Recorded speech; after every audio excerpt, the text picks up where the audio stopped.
Hello out there, and welcome to our bi-monthly talk with Claire and myself, Jamie.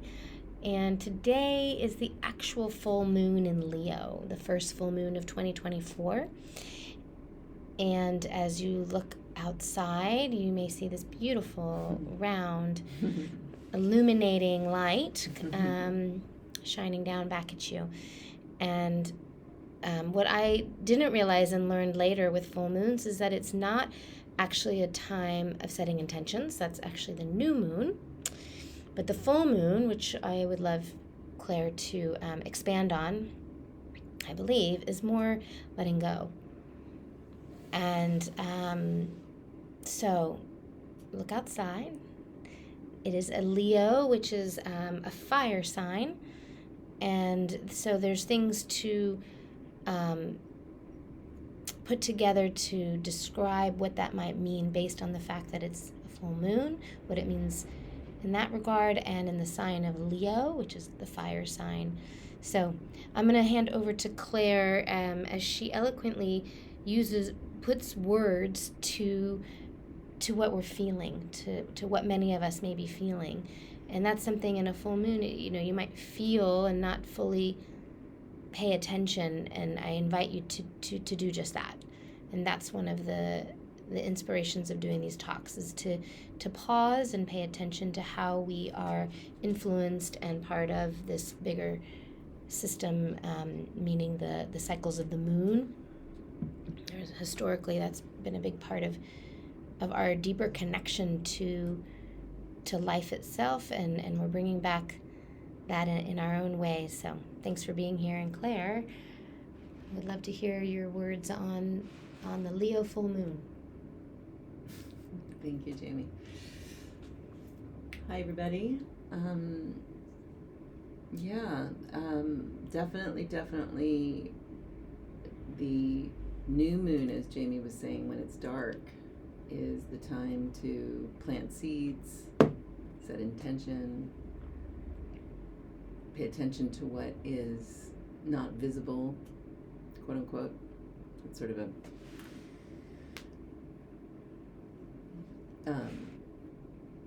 metaphor to use, that in the darkness we don't see, but we actually feel. There's a lot more, maybe, when we're not distracted. The full moon can be seen as, sure, letting go is a great way to receive. But also, full moon can be a time to look for the growth from those seeds. I mean, this isn't biological growth, so 2 weeks you can really emotionally cultivate something when you get in the habit of setting intentions around the new moon and then looking for their expression, or just bits of their expression, in the next full moon. That's another way to look at it, which involves letting go of what you assumed would be true or hoped would be true, and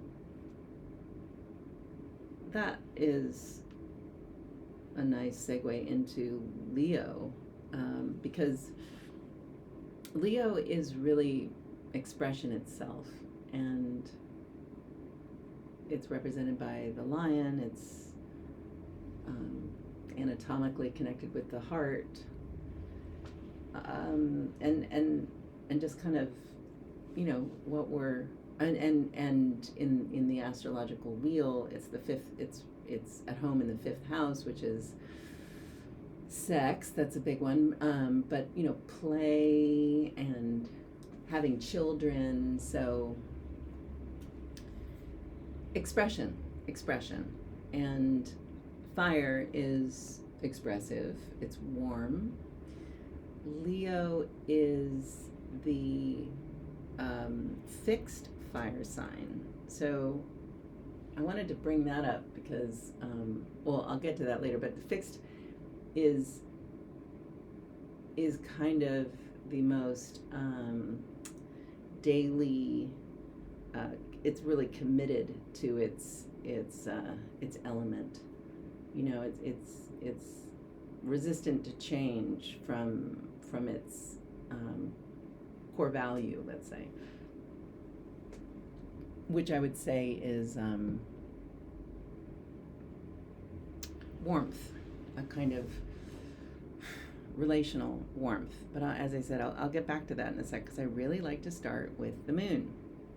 When we talk about the moon, she is first and foremost, I would say she's the primary part of the equation. So when we start thinking about the moon, the full moon, I think we have to center ourselves in what the moon means to us. I generally tell people to close their eyes and check in with those feelings, that person in there. And that's basically the domain of the moon, no matter what phase she's in. The internal self, the emotional self, the part that essentially we do not start with in our culture. We sort of get to it in therapy or in, dieting or, talks with our best friends. We don't necessarily learn, I don't think, to lead with it, but that's it, the moon. So when you center yourself with your moon energy and moon energy in general, it's kind of upside down that we wouldn't base everything on our intuitive understanding of right and wrong, what it is to be human, what it is to be, how to express your feelings in the most efficient way for them to be received and seen and heard. We don't do it that way, but Jamie and I do in these conversations. And after this, I'd like to go into the sign, and it's Leo, and I feel, even speaking this, I feel beckoned and embraced by the fixed fire sign of Leo. When you take that full moon energy and you bring it into Leo, it's a real invitation to get bigger and have freedom to do a somersault and be laughing if you mess up, and just have a lot of fun. And I'm trying to sort of merge these two energies of what you may feel is your emotional state at the moment with Leo, and how that full moon in Leo can really bring command, actually, a presencing of your truth. And that's kind of true about play and sex and children. You really can't lie. You can't really lie and be in those relationships in a way. You can, we do.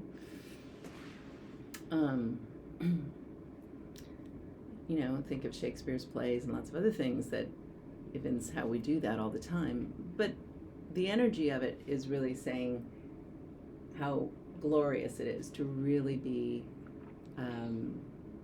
held and secure in your emotional truth.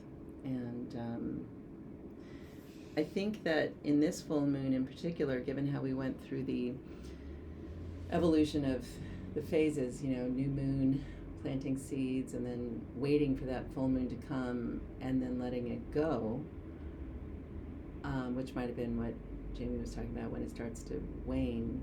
I do believe that Leo, being the kind of the ruler of the zodiac in a way, kind of the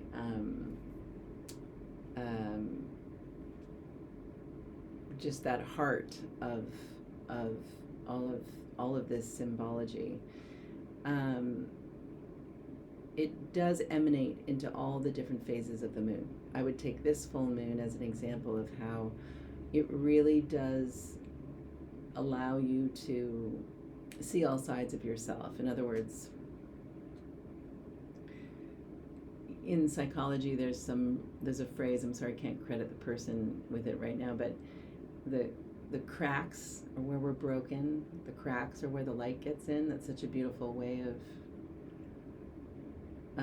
supporting people to move away from shame and to understand that where they're broken or where they've made a mistake or where they feel shame is actually where all the light gets in. That's the only place the light can actually get in, inside you.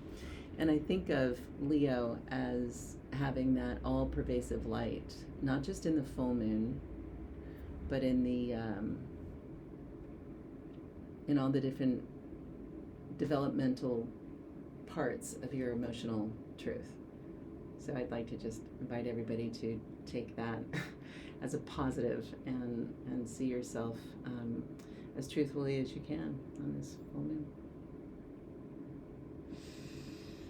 Thanks for sharing, and both sides, the moon and the sign and Leo. I have a moon in Leo. I have a lot of that energy.